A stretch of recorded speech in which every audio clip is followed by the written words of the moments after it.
ಅಂಗಾಲಿನಲೆ ಬಂಗಾರಗೆವ ಮಾಯೆ ಗಾಂಧಾರಿಯಂತೆ ಕಣ್ಮುಚ್ಚಿ ಹೊಂಗನ ಸರಸ ಛಾಯೆ ಮಂದಹಾಸ ಆಹಾನಲುಮೆಯ ಶ್ರಾವಣ ಮಾಸ ಮೊದಲ ಮಾಯಾಗಿ ಮೌನದ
ಕತ್ತಲನ್ನು ಮಡಿಸೋಕೆ ಚೀಟ ದೀಪ ಊರೂರನ್ನೇ ಸುಡುವಂಥ ಜ್ವಾಲೆಯಾಯಿತೇನೋ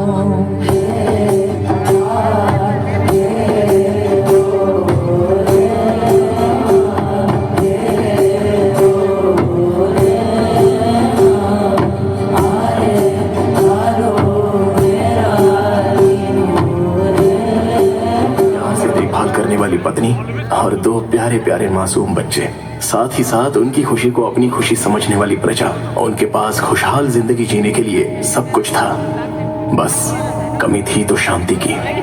उसके लिए वो कई सारे मंदिर जाकर आए और अलग अलग तीर्थ स्नान भी किए। भगवान को सोना चढ़ाना और पितरों को खाना खिलाना, ये सब कुछ करने के बाद भी राजा की आंखों को नींद और मन को शांति कभी नहीं मिली।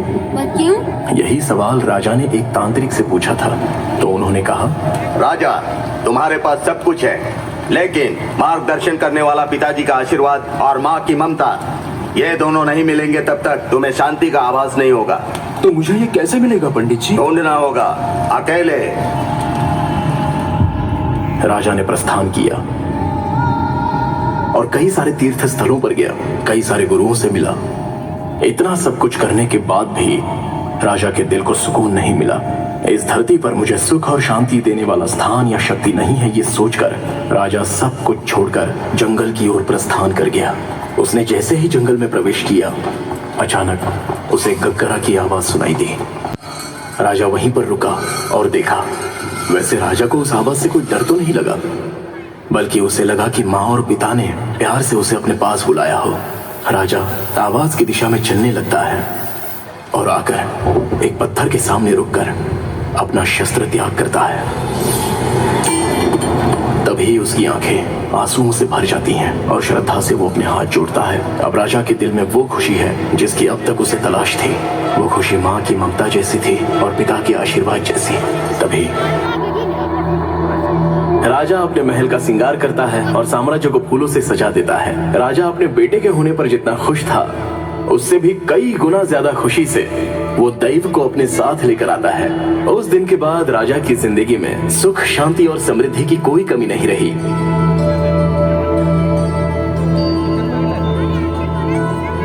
उसी दिन से गांव के दैव मिले राजा को और राजा की जमीन मिली गांव वालों को।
फिलहाल तो हमारे पास मांगने जैसा कुछ भी नहीं है। मुझे मांगना है।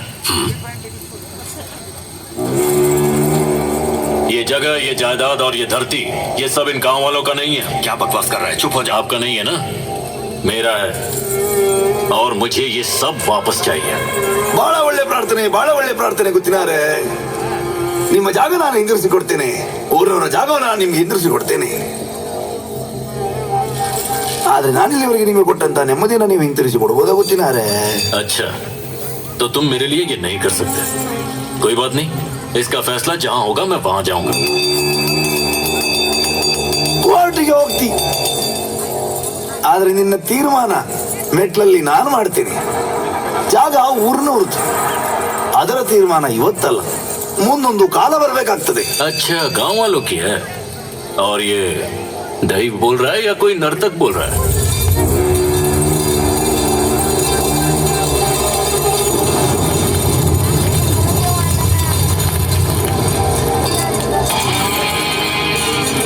ದೈವವ ನರ್ತಕನ ಇವತ್ತೇ ತೀರ್ಮಾನ ಆಗಲಿ. ನರ್ತಕನಾದ್ರೆ ನಾನು ನಿಮಗೆ ಸಿಗುವಂತವನಾಗ್ಲಿ. ದೈವವಾದ್ರೆ ವಾ